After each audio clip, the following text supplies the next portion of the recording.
bringing the future of finance closer to every Filipino. This is PDAX. Welcome to Philippine Digital Asset Exchange, where you can trade your crypto for as low as 200 pesos on the web exchange or through our mobile app for more convenience. Register and create your PDAX account with us today.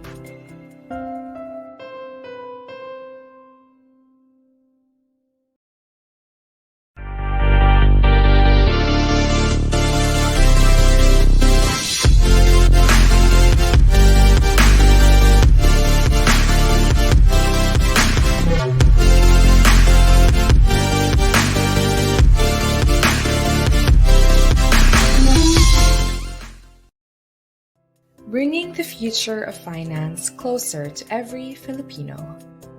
This is everything you need to maximize your crypto journey is here at PDAX Prime. With PDAX Prime, you'll have direct access to the crypto market, allowing you to trade over 50 tokens, including exclusive OTC coins, faster and at competitive rates. PDAX Prime also has a dedicated team of experts who are passionate about crypto and other solutions to help you make the most out of your crypto journey. Plus, as a PDAX Prime client, you'll have early access to our wide array of crypto learning sessions so you can stay ahead of the curve. Don't miss out on this opportunity. Join PDAX Prime today.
Bringing the future of finance closer to every Filipino. This is PDAX. Welcome to Philippine Digital Asset Exchange, where you can trade your crypto for as low as 200 pesos on the web exchange or through our mobile app for more convenience. Register and create your PDAX account with us today.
All right, guys. Mr. Hello, Jed, hello. how are you, sir? You're on Mr. mute, Jed. Ata. I can't hear you, Pat. Um, hello, hello. Can you hear me now? Hello. Hello, Pat. Yeah. Can you hear There, I me? can hear you. Yeah. Awesome. How are you, Mr. Jed? Good, good. How are you? I'm very good despite the market conditions right now. Nakakaiyak. Yeah. Everyone, by the way, welcome to Fresh Money, where you can hear all of the latest news about crypto, Web3, NFTs, and the metaverse, of course. Jed, what is our agenda for today? I heard we have a very interesting speaker guest upcoming in a few minutes. Yes. The theme for this episode is to discuss the state of the market. So while waiting for our guest, I guess we can start ahead now. Let me just share my screen. Okay, game. All right.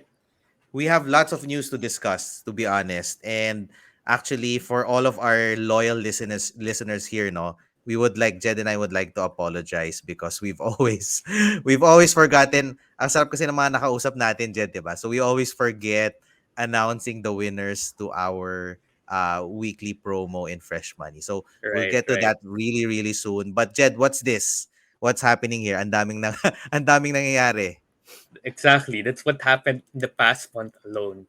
So many things happened. We saw contagion, the collapse of Three Arrow Capital, the withdrawal, the pausing of withdrawal of various CFI funds.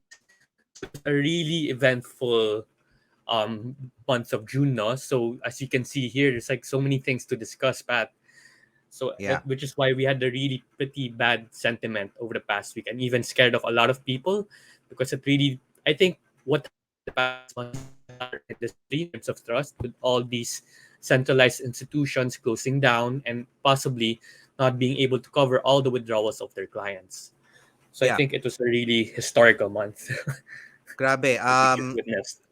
From my perspective lang, and for probably yung mga listeners right now, no, all the crypto enthusiasts, we need to, I guess, segregate or define kung sino yung mga nalulugi now, who's really, under the water. So, and most of them are really private or CFI, which we call CFI, no, CEFI, centralized finance.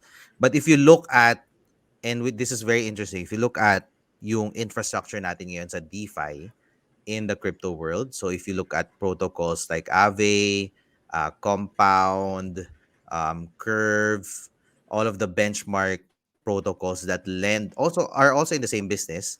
They pull money and they lend, but then because they're on a over collateralized basis, meaning yung collateral mo is more than kung ano yung pinapautang mo, Mhm. they are like very very in order, walang problema, because everything is governed by all of these computer code that you call smart contracts. Ngayon, it's a very very different picture. Obviously, iba ang risk that you're taking, no? It's a very different risk when you go into CFI and DeFi. So in DeFi, not so much on the risk that these institutions will lose your money, or they go degen and gamble it away. It's more of the risk of smart contract, meaning since all of these systems are governed by computer code, there is the risk that, a very like an 18-year-old math prodigy that is a computer programmer, and it has happened before, mind you, would figure out a loophole in the code logic and run away with hundreds of millions of dollars or pesos in dollars, right? So in CFI naman, it's a totally different type of risk, which is and this is very important for everyone, no? Not just crypto, but like the usual investors, that when you provide money to an institution or to someone and they offer you a published rate of yield in return, it's very important to ask them. And I know, Jed, you've been talking about this for the past few episodes. It's very important to distinguish how do they earn that yield? Because if they're giving you, let's say, 5, 6, 7, 8, 10%, 20% in terms of anchor, that necessarily means that all of these institutions are turning around earning more than what they're giving you.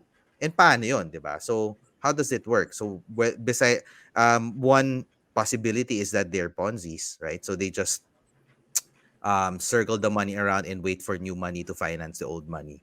But yun, very important to go back to the basics of finance and what Right. really led to this whole implosion.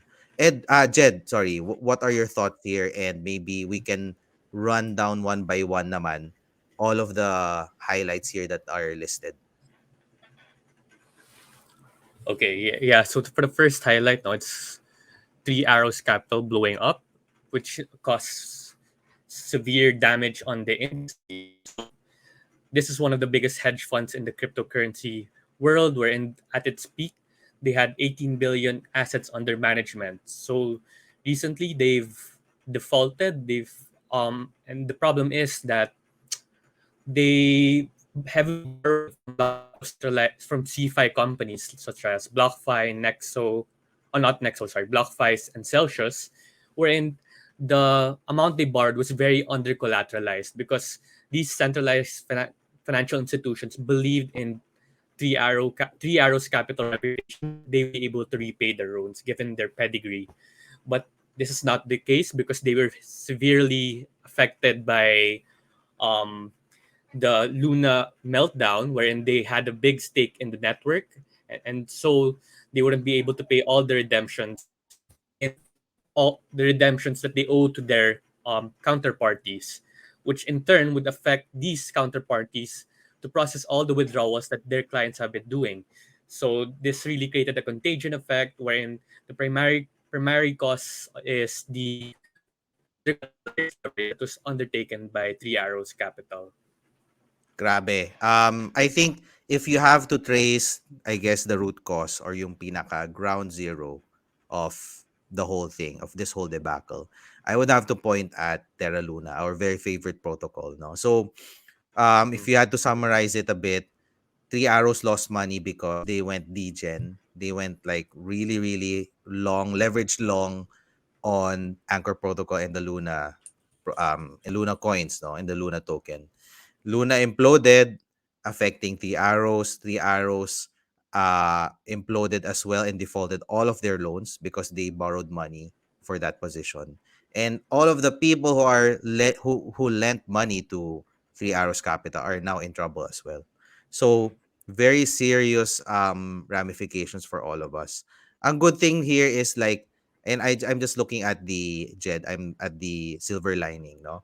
If you're a more pragmatic investor and you understand that crypto is here to stay and blockchain technology is a world changing technology, and we are very very early in this game, in this whole secular bull run, then this represents a very very attractive, again, not financial advice, we're not advisors. All the info here are personal opinions and what's a spiel, and for informational purposes only. Ayan, thank you, Mr. Angelo, for providing that banner. But being a full-time crypto believer since 2017, I believe if you are a long-term investor, you have some money set aside, this represents the best risk reward opportunity ever in this cycle. Because if you've read, diba, if you're a Warren Buffett, Charlie Munger advocate, value investing, you would realize, right, the very very basic anthem for all of these value investors: be fearful when others are greedy, and be greedy when others are fearful. So the second part of that sentence is true right now. Ang tanong lang is, for me, is what is value to you, right? So is Mm. 1,000 Ethereum valuable for you? Is it value for your money? That's of course, a very hard question to answer. And I hope, which is a good segue, Jed. I hope, our very, very special guest will help us answer right now. Jed, do the honors of introducing our guest of honor. Oh, with pleasure. So our guest for today is someone who came from TradFi and was red pilled to crypto. He is the VP of Business Development in PDAX, and he's someone who is very passionate and Without further ado, I would like to introduce my co-host, my other co-host, Ed Martinez, back to the show. Hey, Ed. Hello, Yeah, guys. Hello, Jed, Pat. Thank you very much. Of Mr. course. Martinez. Yeah, Glad super that you passionate. could set aside, your busy set schedule for Yes, sir. Yes, sir. maybe a Kanya few na. minutes with us. Narinig ko yung binabanggit mo kanina, Pat, ano? Nung weekend lang, nagkaroon ako ng parang stunning realization, Chong. Di Okay, ba? okay. What is Alam it? niyo ba yung Kardashev scale, pare, of Ay, civilizations, di ba? sobrang I'm a big Stage fan. 1, pare, di ba? Class 2, Yeah. Class 3. Class 1, you are ruling the planet. Class 2, you're ruling the solar system. Class Yes, 3, yes. you're ruling the whole galaxy, bro. So naisip Yes. ko lang, pare, crypto is a level 1 technology, pare. It's a global technology. Diba? Like, that's why the internet is very popular kasi we get to see it form right now, a global communication network. Again, Okay. stage 1 technology na naman yan. So, kasi di ba, according to Carl Sagan, nasa 0.7 tayo in the Kardashev scale. Exactly. Point 0.73. 72, I think. O, di ba? 0.72, 0.73, a little bit more to 1. Pero hindi pa, wala pa tayo dun kasi wala pang global control eh, di ba? But Yeah. these things that are global in nature, like global trade, is a technology to be used, no? Internet and crypto, pare. Level 1 technology. I So, we didn't know need you're you're global shit yun, bro. Sorry. are you a Pardon my fan of friend. You're a fan of Carl Sagan also? Oh, pare, nung araw. Yes. Oh Tapos my pinanood God. na, di ba, ni Neil Tyson. But hindi ko na masyadong pinanood si Neil Tyson, bro. Yun, Um, bro. maybe off on a tangent, but my one of my most favorite books, which I'm rereading right now, is Cosmos by Carl Sagan. Oh, So nice. sobrang ganda. Have you guys read that? Hindi pa. Not my reading list. Pinanood ko Solid. yan, bro. Pinanood ko yung Cosmos na yan. Pero yung Oh my God. yung show na, hindi na yung libro. Ganda sobra. So ganda sobra. Like if you're a science like Kardashev scale, if you're Hmm. interested in physics, Di Carl ba? say it's like parang a popular science book that gets your beak wet if you want to dive deeper into physics. Correct. Anyway, hobby ko Yes, lang din 'yon. So my my side hobby. But ang di ba ganda, saya? Di you ba? connected Kardashev and crypto. So ang tanong, Oo. ano ang level 2.0 technology? Naku, Ed. iba na yan, pare. Interplanetary thing ka na dapat yun, bro. Eh. Di ba? Na-harness mo na yung star, bro. Na-harness mo na yung star. So, kailangan mo na much more, kumbaga, by astronomical units na yung pagsisend mo na data. But it's pare, we can spend 3 hours talking about the future, pare. Ito yung maubusan yan. But this afternoon, I want to grace your afternoon, sana gentlemen, with a few of my, some points lang that I wanted to share with you guys and also with our community. Of course. So, teka lang, let me just try to share my screen. Sana ma-share ko yung screen ko, ha. Sige, stop sharing. Window, Ano share ayan. natin, Ed? I'm so Ito na, excited. sir. Ayan, so yan. So, magandang hapon ulit, mga kababayan, no? So, ngayon pinag-uusapan lang natin, of course, yung nangyayari sa crypto market. Gusto ko lang sana mag-share ng a few points din, Pat, no? First of all, it's easy to think that it's oil lang, ano? But in my recent adventures in this part of the world, no? Naisip ko lang na parang it's not just oil, right? It's really just, talagang it's a well-calculated risk that Putin took na kunyari magkaroon ng mga sanctions and that we will really feel the pain. And currently, one of the reasons to suspect that is yung nga kay oil, di ba? Because they're one of the largest producers of oil. Then, kunyari, may sanctions against them, nagkakaproblema tayo. But here we can see na hindi lang siya sa oil. Meron din tayong mga impact on yung mga non-food and non-fuel and also food as well. So, mas malalim yata dito yung ano natin, yung pinag-uusapan. So, talagang at the start of the war, you'd think, Pat, no, na ba't ginagawa ni Putin ito? Hindi ba total Yeah. destruction sa kanya? Hindi, meron siyang pusoy, Yes. bro. Na nakakita na natin ngayon na I'm so entangled with all of the economies that you can't just get rid of me. You have to, Exactly. I can destabilize your democracies. And the reason why I'm quite concerned about what's happening because of that, no? Kasi hindi lang sa oil, kundi sa food and other non-food items na lumalabas. We are in for a double whammy. Diba? So, ano yun? Hindi tawag na cost push inflation. To alam na alam to ni parang Jed natin. No? So Oh my God, normally, I when love that it. I love it. happens, tumataas, nag-shift yung aggregate supply curve kasi nagmamahal lahat ng bagay, di ba? So mag-shift siya towards your left, no? Therefore, causing an increase in prices and reduction in may animation to dapat na in reduction in output, di ba? So, Yeah. nangyari yan. So, hindi yan dahil sa yung alternative niya is the demand pull, right? A lot of us have to spend money and then we push the prices forward. That's not the case Yeah. here kasi cost yung tumaas. Ang Okay. problema niyan, when there is increase in cost, tumataas ang inflation. And what do you think the government will do pag tumaas yung inflation? There's an institution there that's the main task is to control inflation. And when it happens, the BSP will intervene. Ano gagawin niya? Tighten money supply, right? Tataas yung rates, will make money more expensive. You won't hirap manghiram. So, aggregate demand shifts to the left as well. So, arriving at P, the original price, no, sabi na slightly higher daw, but again, significantly lower output, economic output. So, yun ang problema nun. If you combine the tightening together with an AS demand shift. So, very important in the US kasi pag nangyari yan, then, di ba, of course, it's another deeper recession. Kaya pala, it's no wonder some analysts are saying na, oh, we're in for a depression, whatever. But definitely, this double whammy, if it unfurls completely, then mas malaking impact na sa US economy. And so far, ito yung sinasabi natin. Gentlemen, share ko lang ng buo para ma-load ng buo.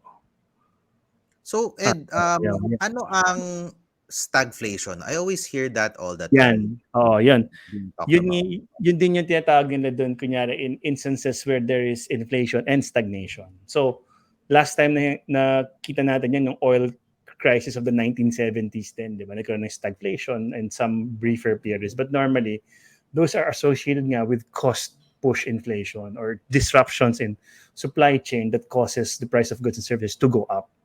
Ang problema nun, if you have stagflation, di ba, you can't use monetary tools to encourage your economy again. Di ba? Kasi kapag tinighten mo, di lalo magsasuffer yung yung economic growth mo. So there will come a point, syempre, na kung, di ba, antas masyado ng unemployment, they will have to stop, di ba, increasing the rates, right? So, Correct. kumbaga, it's a kumbaga perfect storm din to, bro. So alam talaga ni Russia it's a perfect storm. They're integrated with so many economies that if you try to sanction me, then you will feel the pain. You will feel the shift in your aggregate supply curve, to be exact. Diba? Okay.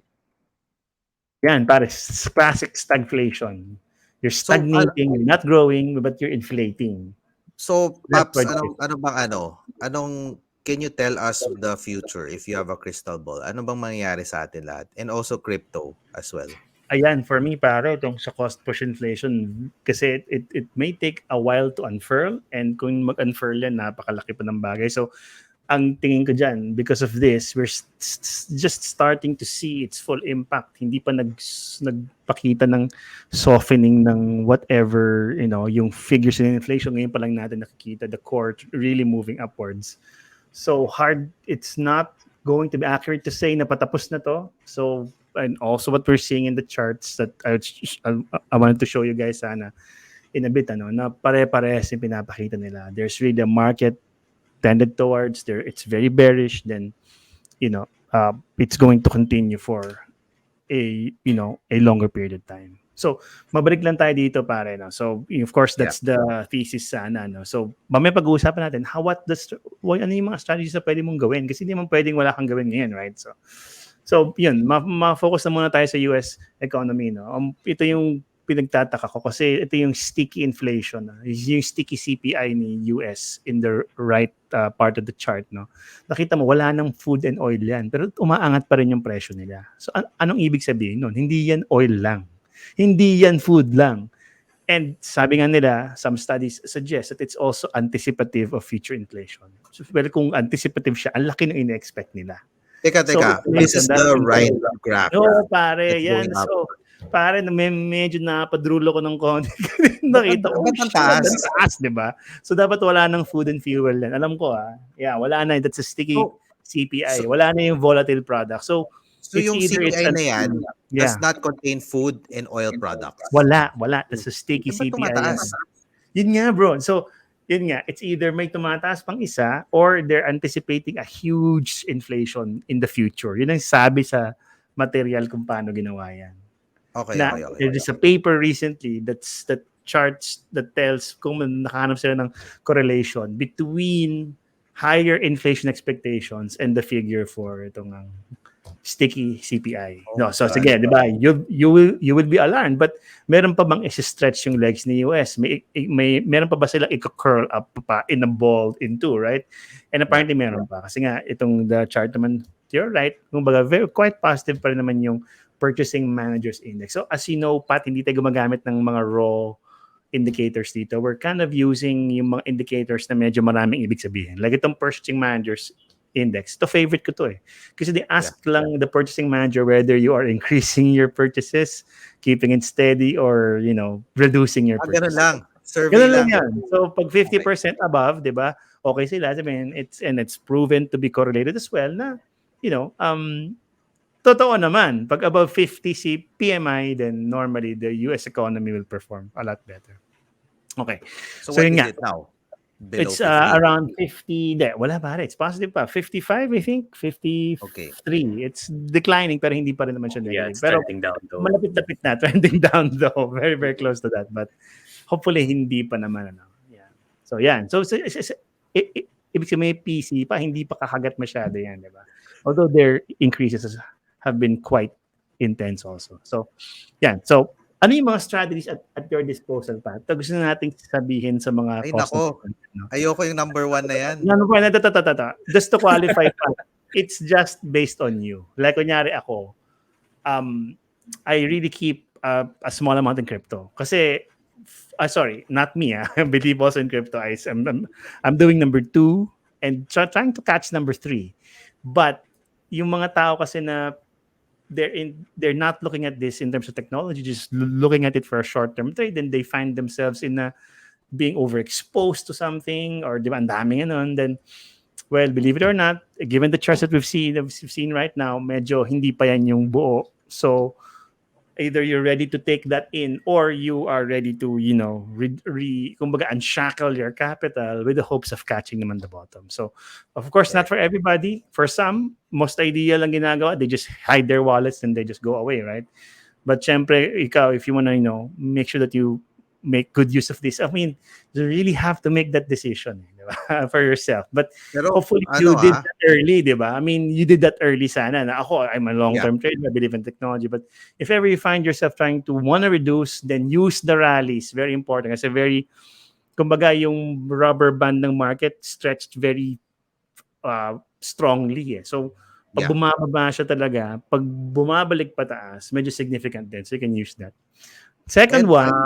May tanong ako. Is this a good time to buy another Azuki? Uy, pare, ako din ko. Hinamat ko yung isang Azuki last weekend. Last time na nakita ko yun. Floor price is 12 ETH. May nakita ko Azuki. Ganda ng number eh. Azuki 6669. Tapos ang gwapo. 14 Ethereum. Nice. Where does that fall in the strategy, sir? Pare, ako, if you like it, and I quote my idol in NFT, pare, napanood ko lang to, bro. Idol ko to na, ano nga ba yun, Jed? Yung Hitchhiker's Guide to the Metaverse. Pare naman. Yung idol ko yan. Sabi sa akin, pare, you have to really like what you have. If you like it, and it makes you happy, then buy it, pare. Diba? Oh, sige. And learn from the community, bro. Yun ang sabi sa akin ng speaker sa Hitchhiker's Guide to the Metaverse. Wait, nakita ko yung ikaw yung bro, Nakita ko, bro, yung funnel. Ang ganda pala. Like, bro. Natuwa ako, Oo naman, ang dami palang na-convert. Correct. Yes. Napakaganda, bro. Yan. Ipat Lakas ng speaker. Pero I think the best pa rin is exploring the world of digital assets. Bro. Di pare, yun, adobo yun eh. Yung sa'yo, bro, parang pastel. Yan. Ang kulit mo, Kahit masarap yung adobo, bro, iba yung pastel. Chicken pastel.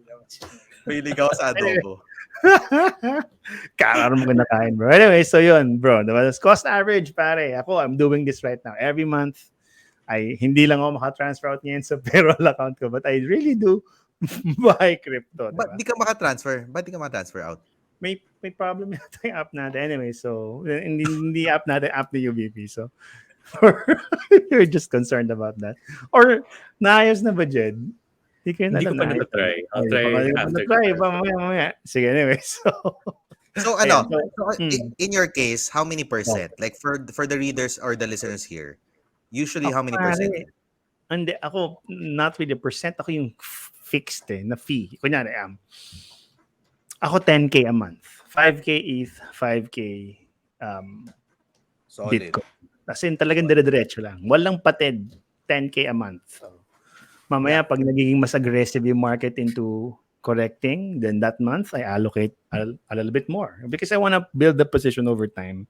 Hindi yung, di ba, of course, we're in cash, no? So, papasok ka na lang bigla. Not advisable. So, you do cost average. And last but not the least, Mr. Pat, the last, is trade the reversal. Of course, ito para tong holy grail, Pat, eh.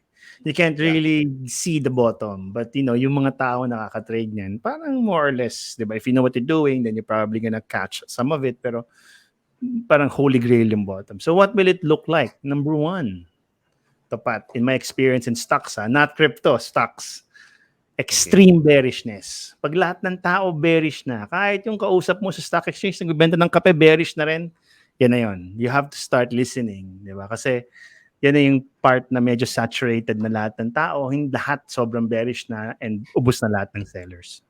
Number two, divergences are abound. Ano ibig sabihin yan? Yung baga, yung price MACD RSI, hindi nag-agree-agree pare. So yan, mamaya, I'll show you a chart where we see that in Bitcoin.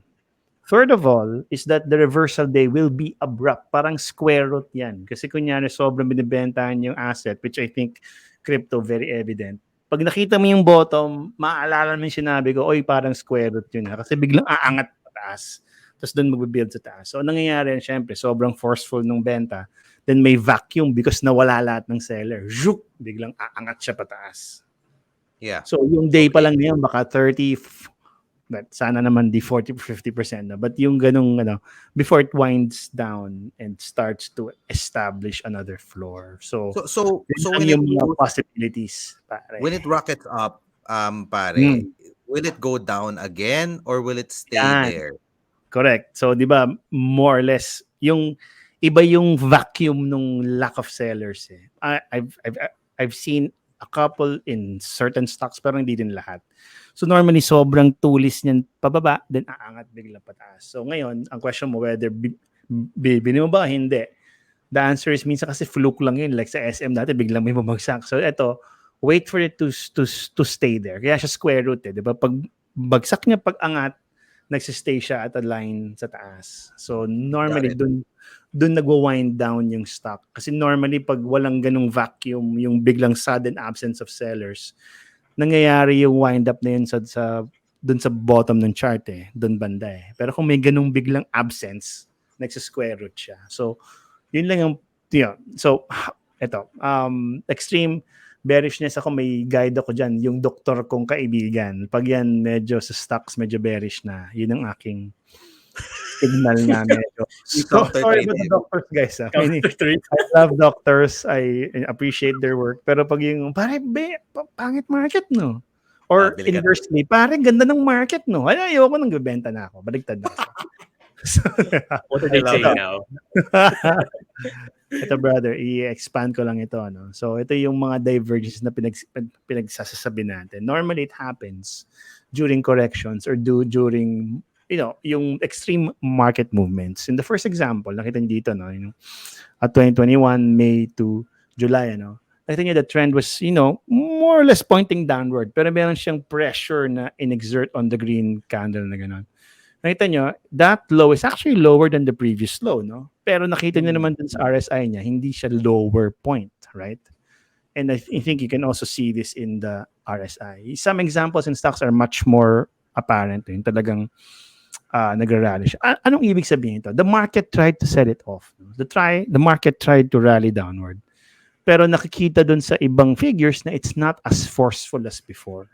And when that happens, that's usually an indication na, that movement is running out of steam. The second example naman is the opposite. Nakita naman dito nung November, guys, parang nag-second high tayo, no? Pero yung kanyang MACD, nag-diverge na naman. So, di ba, dapat to higher high, di ba? Higher Yeah. high, lower high. So, again, you see that in the RSI. So, di ba, kung nahuli mo yan, that's an uptrend, a short-term uptrend losing steam. So, kung nahuli mo yan din, di ba, na-avoid mo lahat ng ito. So, try to watch out for that. Ito, parang hindi pa siya nagda-diverge. But kunyari, ito, bumanat dito, di ba, nag-16 nag 1,600 nag 16,000 Bitcoin siya tapos ganito itsura ng MACD niya, then that would be a divergence already, diba? So watch out for that. Very subtle, but there's a good chance that it pushes through, no? Pag nakita mo yung divergence. But syempre hindi naman niya, oy, divergence, okay, lahat ng pera natin doon, hindi naman.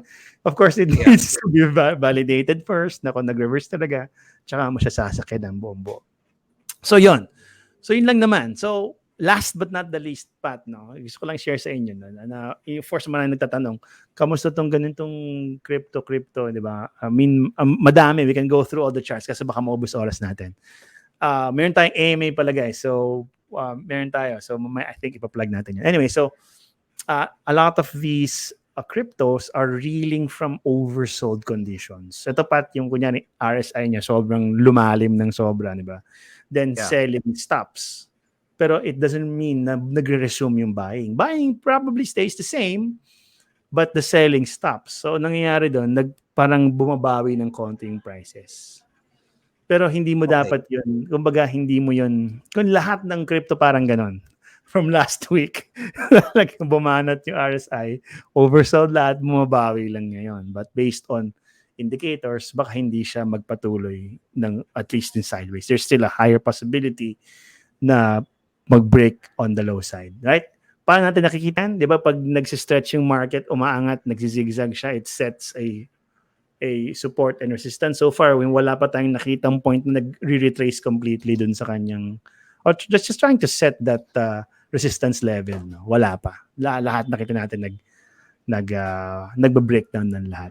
And ito lang, siguro last point, sa stock market parlance, yung 200-day exponential moving average, very important yan, sir, kasi tinitingnan namin yan, titingnan namin yan to determine kung gaano katagal yung pag-aantay mong gagawin sa isang stock.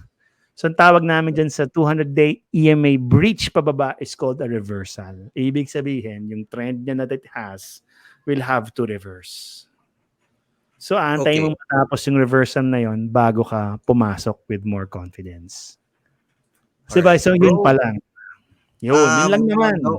Na-overload ako sa Sorry. I didn't expect that you're a TA guy. Like, I guess coming from Call Financial, right? Right. For such a long time. TA lang, sir. Ano lang naman kasi, di ba yung 200-day EMA is parang yung average price ng lahat ng buong tao yan. Lahat ng tao yung average price. So pag dip below 200-day exponential moving average yan, then you have more lose. Parang it's another way of looking at it. Everyone's losing money. So, diba, it'll take a while for it to really, try to establish that base again. Diba? So, iba kasi, kunyari, you breach lang the 50-day EMA, retracement lang tawag doon. So, babalik lang siya ulit doon sa 50-day exponential. Pag nag-breach siya doon, sabihin, nag-re-reset lang siya. It's just setting new supports and resistance levels. Yung reversal, yun ang iba. Yung pag na-breach yung 200, medyo matagal-tagal. In stock market parlance, 6 to 9 months ang antay niyan. So, yun lang sa stocks. Of course, crypto, baka mas reactive tayo to positive market news. So where are we now in Bitcoin and Ethereum for pare, terms of the nasa baba tayo ngayon eh. So that's why it's really hard. And if you see the charts ngayon, medyo magkakalayo pa siya, no? So the 200, 150 talagang in reverse order siya. So that's I guess the most bullish you can really take that particular asset. So talagang naka-downtrend channel siya. So syempre, it's a falling knife path. Okay.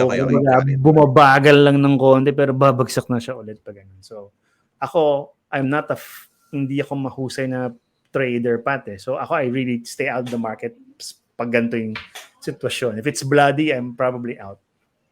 Okay. But Kasi, yeah. if you're Yeah. long term, you do Correct. DCA, Kaya nga. So, Mhm. DCA dollar ka cost ngayon, average. pare. Kasi, of course, iba pa rin yung, kasi, I mean factor dyan, Pat, may iwan ka eh. Diba? May When iwan the ka talaga. reversal happens, ay, yung thinking mo na, sana pala, mas mababa yan last week eh. Bababa ulit yan.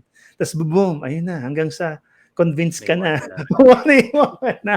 And that Yeah. happened to me a lot of many times already in stocks before. So ako talaga, I never let these things pass. In fact, inaantay ko nga yung mga ganito, mga generational corrections pa. I'm even more excited. Kasi kung pataas Yes. na, then there's no money to be made, bro. So, I ngayong agree. medyo weak, ngayon tayo naghahanap ng opportunity. But Ang sa ano ko, akin, ang mental model ko diyan is if you guys read Howard Marks, the sino to, sir? Nako, hindi pa sir. di pa Familiar, pare. familiar. Howard Marks ano siya, fund manager siya pero mostly on bonds. Pero like Ah, Mm, may yeah, yeah, matrix yeah. siya. May matrix siya. So matrix niya is oh, consensus, non-consensus, and mm, right and not right. So ang point lang niya is mm. if you do a bet that is consensus, meaning everyone agrees that Everyone it's is you, and it's right? true, and you're right, that means you just earn the market return. But Correct, if you're betting, yeah, you're just beta, diba? Beta ka lang. correct. But then if you're doing a bet that is consensus or non-consensus, but it is wrong, then it doesn't matter if you're consensus or non-consensus because you're wrong. Then You're you wrong. lose money. Correct. But if you take a bet, non-consensus, meaning contrarian, and you're right, Tama then ka. you achieve alpha, 'di ba? It's Correct. not beta but you're Mm. alpha. So, ang mental model ko diyan is and siguro dito na pumapasok yun nga yung sinasabi mong cycles na you wait until everyone is so despondent and so sad. And actually in crypto sometimes there's a lull period na sobrang tahimik lang ng lahat. Like everyone just put their crypto aside and forgot about it. Yun yung may kumbaga parang signal to me na maybe it's time na rin, 'di ba?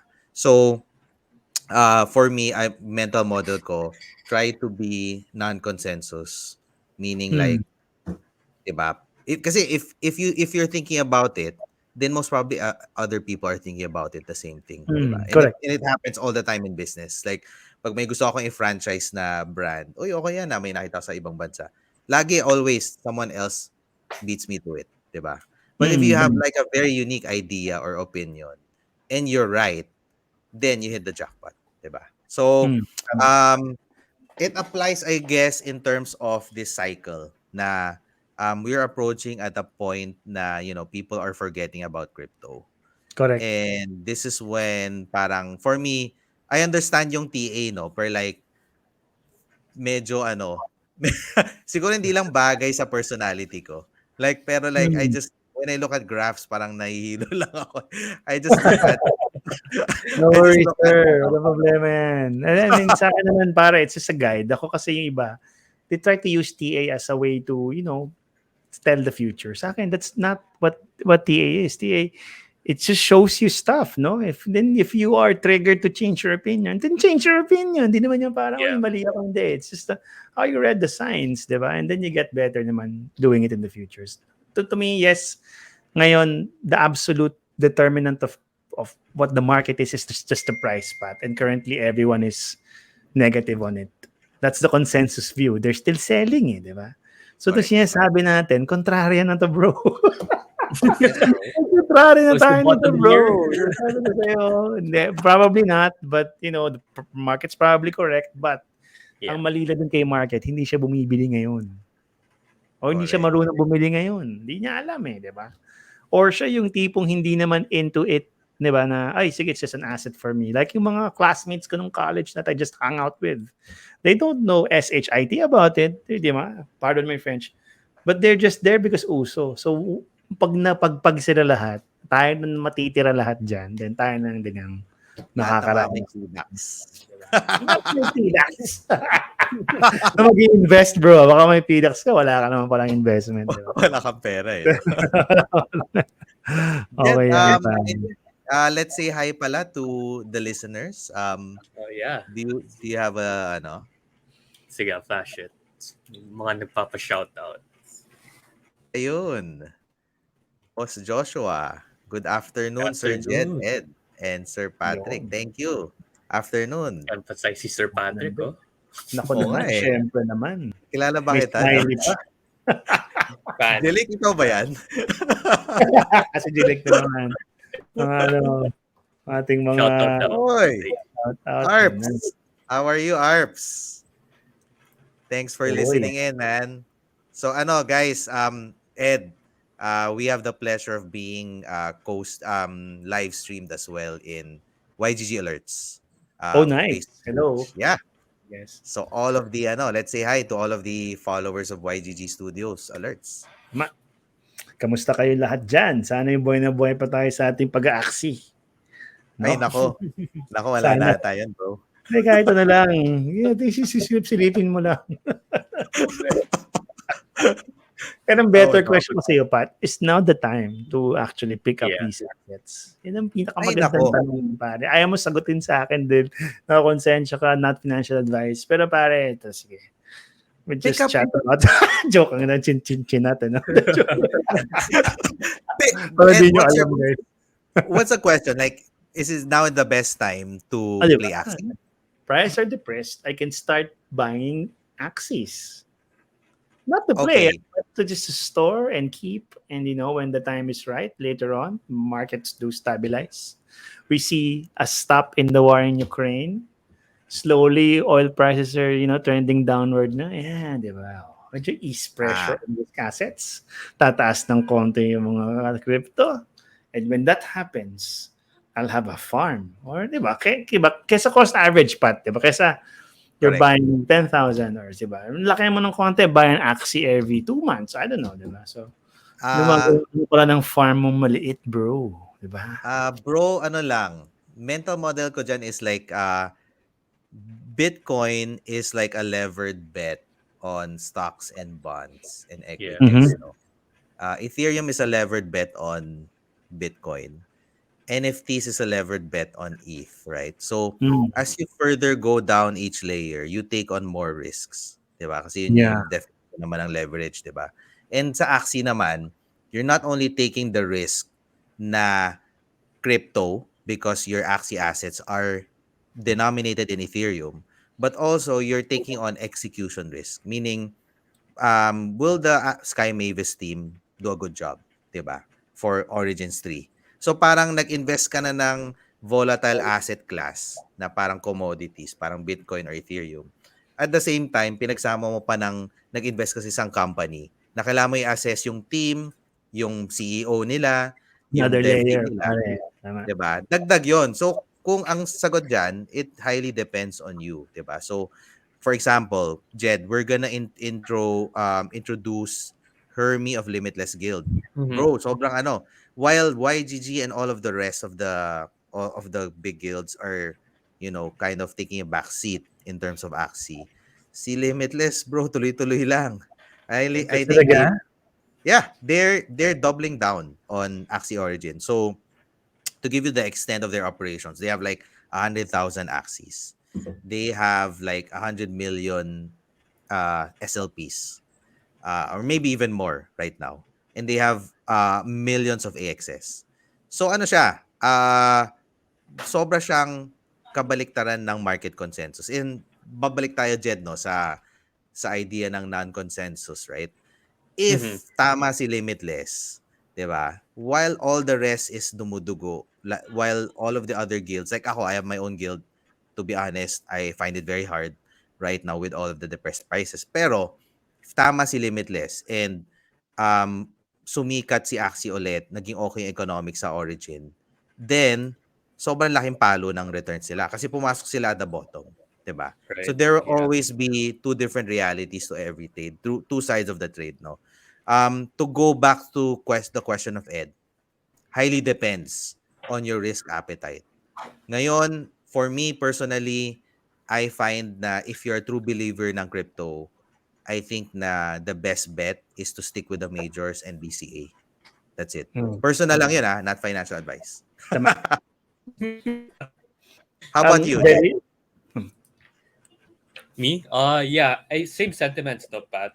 I think it's best to stick with the majors in the top two, Bitcoin and Ethereum. Because if you notice every cycle, not all altcoins survive the bull market. So it's better to kind of stay safe with the ones that has the effect or the ones that survived several cycles already, and which is Bitcoin and Ethereum. Makes sense. Ako Awesome. yung nagpa-convince lang sa akin diyan Pat, may nagpakita sa akin nung top 10 cryptocurrencies that are 15 years or 10 years apart, no? Or Yeah. basta long period of time apart. 7 years pa lang yata kasi ETH is 7 years. Yun lang yung constant The two big ones. Everything is changed. So, di ba? Ako, I totally agree with you. That's what I do right now. Stick with the majors. Although, nabanggit mo yung Azuki, sir. Medyo sasali ako dyan para puso rin yung profile ko. Di ba? Tara. Yeah. Sabay tayo. Pilipino tayo. Azuki time. I love NFTs. Pero yeah, like, risky stuff, guys. Risky stuff. Sobrang risky. Like, give you an idea, 90% ng NFTs ko, lugi. So, tread with caution, guys. Ano naman yan? Jed, I think we should answer some of the community questions and pick a winner. Siguro let's ask Ed to announce the winner and pick the winner na lang as our guest. Sige, Sige. sir. We'll flash Alright. all the questions muna, no? But before that, someone's asking si Spark. Ang kulit talaga ni Sprocky. Dami na namang mga fans niya, no? Boss Pat. Boss Sprocky. Di pa ako makain. Libre mo ako. Bakit si Pat lang tinanong mo Sprocky? May dalawa pa dito, bro. Joke na. Sige. Oo nga eh. Nalaleft out si Jed and Ed eh. Nalaleft out. Daming fans ni Pat eh. Ito, from Christian Kuburian. Okay. And the years that you've been trading, sa crypto parang wala pa. Pero sa stock market, marami na, sir. Example nga. Yung talagang end of the world kind of thing. Like for instance, yung nagba-break yung market in 2008, we were in the trading rooms in Citibank trying to figure out, but 1,000 points down in one day yung Dow Jones Industrial Average. So, di ba, yung mga ganong level, no shit. Diba? Tapos 7 days later, si Lehman Brothers is closing down. Yung mga ganong tipong end of the world na hindi man end of the world, but really something, kumbaga tagin na black swan. Nothing really anticipated. It happened really quickly and everyone was kept, unaware. So yung ganon. And when that happens, instead of me trying to cower down, medyo naglalaway pa ako pati. Yan, dami. There's blood in the streets. So we have to get out and party, di ba? Ang dami maghahagis ng assets dyan, di ba? And you just approach it, trade it carefully, then, it might be the trade of your decade, di ba? Makabili ka ng bahay na medyo mahal-mahal naman. No? And these things don't happen that often. So 2008, a global financial crisis. And then yung COVID is also what we consider to be one of those events na black swan na hindi mo na-anticipate. At yun, medyo naging trade of the year naman for the past 2 years. So far. Na-enjoy ko naman yan, bro. Diba? Yung trade na yun, diba? But again, things like this, you see the markets behaving like this, unusual inflation sa akin, to me. Again, blood is in the streets. So, mas Nice. tayo dyan, bro. Mas aware tayo. Yung sa akin naman, naalala ko lang 2018. So, if this is your first cycle sa crypto, ma-affect ka. Pero like I'm telling you, may mga nakausap akong mga like second cycle nila, third cycle nila. Wala bro, as in chill lang tayo. Kasi ang insight dyan is crypto now is too big to disappear. Masyadong malaki na tayo to disappear. Totally. But then, we're still small enough na may upside pa tayo in the future. Ito so, magandang tayo. Ito yung point ko dyan, pare. Makaka-achieve ba tayo ng Kardashev level 1 civilization ng walang global currency network? Hindi pwede, di ba? Yun exactly. Lang. Isip mo, pwede ba yun? Tsaka hindi, di ba? Yun yung essence of mastering the planet. So have to have a global system. Kung wala yan, wala. It's really part of what's going to happen, guys. So, hindi Yeah. pwedeng hindi mangyari yan. Hindi pwedeng habang boy, may foreign currency lahat ng tao. Di ba? Yun nga, Yes. pag nabasa mo yung book ni Pat na yan talaga, yung cosmos. Maisip mo na it's not, we're just in a 100,000 years, just a brief speck of time, Pat. E paano, di ba? Sobra. Another 100,000 years, baka level 2 na tayo. Pero Yung ano, sabi niya 2100 daw yan, Pat. Yeah. that reminds me 'di ba, Dogecoin, 'di ba? So currency for Mars, 'di ba? So parang yun din yung narrative ni Elon Musk, 'di ba? To be Ano ba yung level 2? yeah. siguro if you think about it. Oh, level 2 is harness the power of the star, guys. So yun, medyo matindi na yan. Another 100,000 years yata yan. But ito na yun. We're living in a time where we have 2 level 1 technologies available. Internet and cryptocurrency. Diba? I love it. Hindi lahat merong ganyan. Diba? So tayo lang yan. I love it. I love it. Simula pa lang to, guys. Diba? Jed, any other questions? Yep, we have few more. Yeah. So si Joshua is asking about the bill that was passed recently by the one. It's a bill regulating crypto in European Union. Oh. Okay. Pare. Yeah, I saw that one. No? I think it was the regulations mostly focused towards the centralized institutions. So things like DeFi protocols and NFTs aren't part of the regulations. So they don't impose strict KYC policies, anti-money laundering policies. Protocols. It's really focused on the exchanges, the stablecoin issuers, and they still allow people to have their own crypto wallets, because I remember it was in one of the discussions that they would prevent people from having their own crypto wallet. So you're banned from having MetaMask, having Trust Wallet, etc. But fortunately, that wasn't included, and they didn't also ban proof of work cryptocurrencies. So I think overall, it's a very favorable regulation, since it's mostly focused towards the institutions. All right, nice. Any other questions, Jed? Here, same guy. He's asking Naku, something. yan. Like that. Sir Pat. Oh my God. Ay, Sir Patrick, nga pala, forgot to ask you before. Sino nga po pala yung dalawang Twitter user na may high rate of prediction? Dalawa yung nabanggit mo na fina-follow mo eh. Oh my God. I think, Josh, you're speaking about the time I spoke about Terra Luna, I think. So, solid tong mga to. One is my personal favorite, si Galois Capital. So, Galois Capital. Yeah. Yan, sobrang smart guy. So, he predicted it way ahead. And then number 2 is this very famous trader, no? Who's always in the leaderboards in FTX. His name is GCR, Gigantic Rebirth. Yan, solid din yon. So, yun. Follow those smart, very, very smart people. And Gigantic Bird. GCR or Gigantic Rebirth.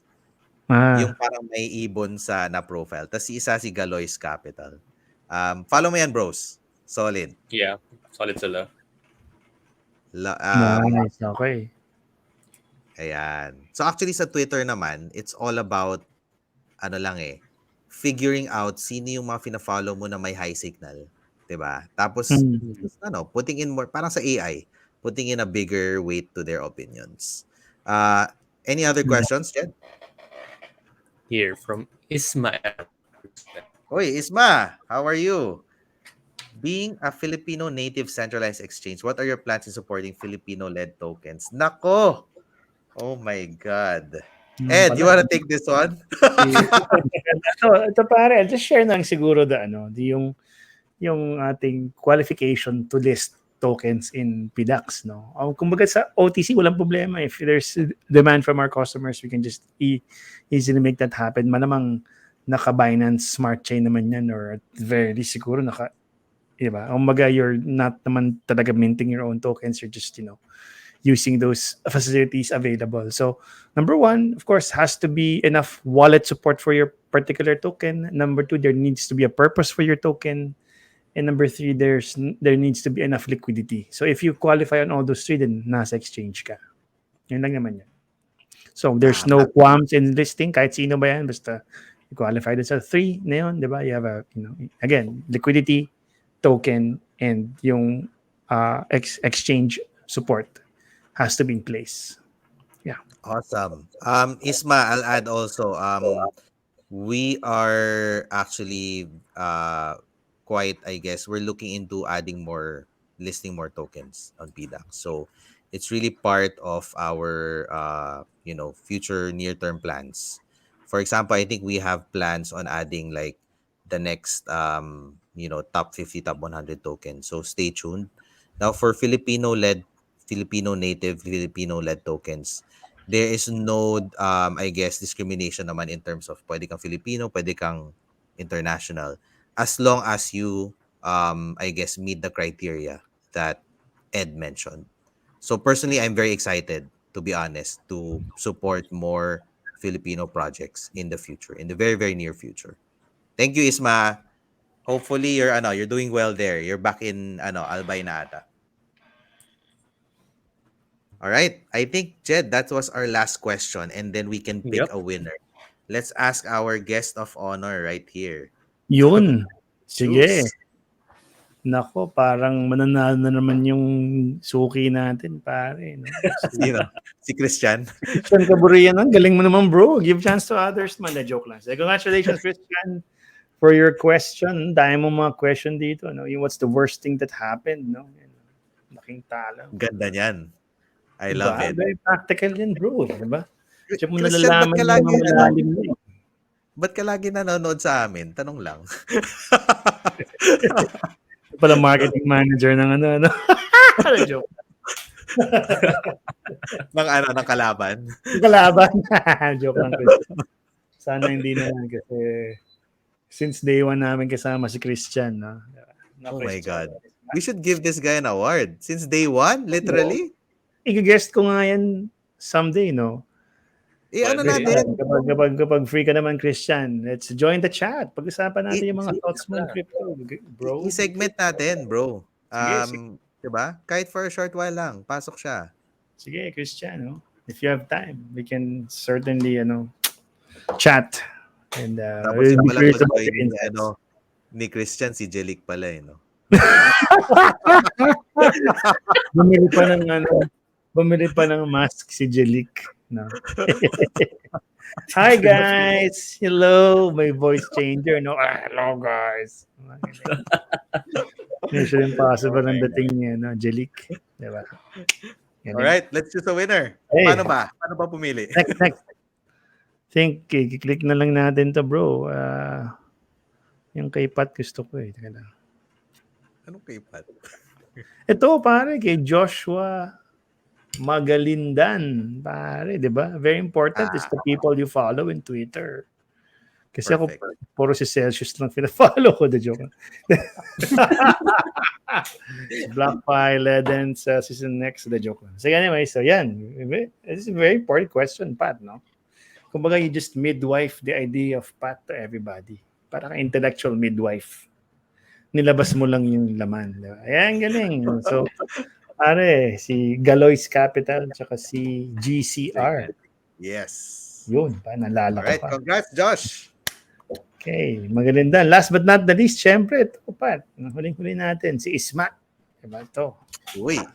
Tuwa naman tayo sa pagsusupport ng Filipino exchanges. Ayos. Congrats, Isma. I think, what do they win ba, guys? It's my first time sending out announcing a winner. Yeah, they win 300 pesos worth. 300? 300? 300, yes. Oh my God, that's huge. Oo, pare. Dala mo si Christian. Kaburian. Yeah, so, solid ako since day one, sir. Grabe. So, na-predate pa tayo nito, bro. Nanalo na ba si Christian? Baka nahiya naman ako kay Christian. Lagi na nanalo si Christian, bro. He asks the right questions. Galing. Active eh. It's very active. Bakit? Okay, Christian, hopefully you tune into next week kahit di ka nanalo. All right. Alright. Thank you, Ed. Yes. Sobrang daming insights. I think if there's nothing else, Jed, we can say farewell to our very illustrious guest speaker, right? Pare, I'm just another guy who does this. Humble Illustrious. pa. Hindi Humble naman pa. ito. When Si-share are you lang ako coming ng back? knowledge. Ha? When are you coming back?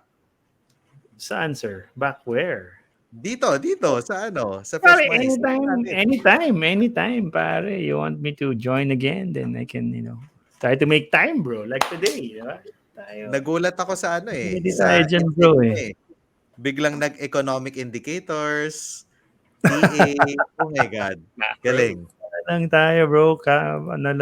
Macro lang. Kasi syempre, yun ang next question, eh. Baba pa rin, eh. Ano gagawin ko, di ba? What does it Correct. look like? How will it appear, di ba? So, tingin ko malapit. Well, tingin ko antay pa tayo, guys. Pero you can start taking positions. DCA na. DCA All na right. tayo. Ed, All right. before you go, any wise words or last words for all of our listeners? Sa akin, yun nga, sabi nga, I'd like to echo what you said lang, Pat. No? Hindi ito yung first time nangyari itong mga ganitong bagay. In the stock market, since the very first time it operated, it's also hinged upon the human, parang yung heuristic natin of being positive about things. So when we see something new, we tend to overestimate its chances of success. And that is why there are corrections. No? Yung kinokorek ka lang sa dati niyang path. No? So I think this is still a correction that we're experiencing. Perhaps baka masyado lang tayo na-excite over the past couple of months with regard to this. But nevertheless, sabi nga natin, diba, it's just, pasimula pa lang yan. Hindi pa tayo nagsisimula, guys. Wala pa tayong one major global crypto. Papunta pa lang tayo doon. Pero alam na natin kung sino yung namumula-mula, di ba? Alam na natin yung dalawa na yan, di ba? So yun lang naman din yung lesson natin ngayon, di ba? Start taking position slowly dun sa mga namumula-mula na yun. So, Perfect. Very well said, sir. Thank you again, Ed, for joining us. Next time ulit. maraming salamat. Thank you. Thanks, Ed. Bye-bye. Bye, Ed. Bro, kamusta? How did you find it? It was a very insightful episode from Ed. I liked how he talked about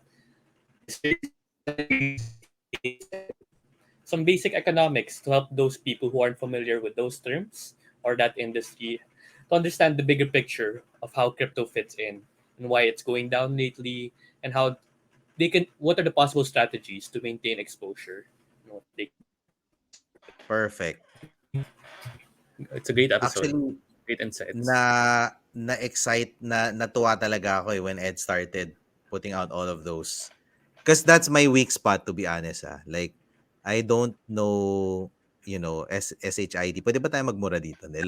I don't know, anything about technical indicators or even economic indicators. Like, my brain freezes when I hear those stuff. But Ed was kind enough to walk us through his reasoning and his mental maps, no.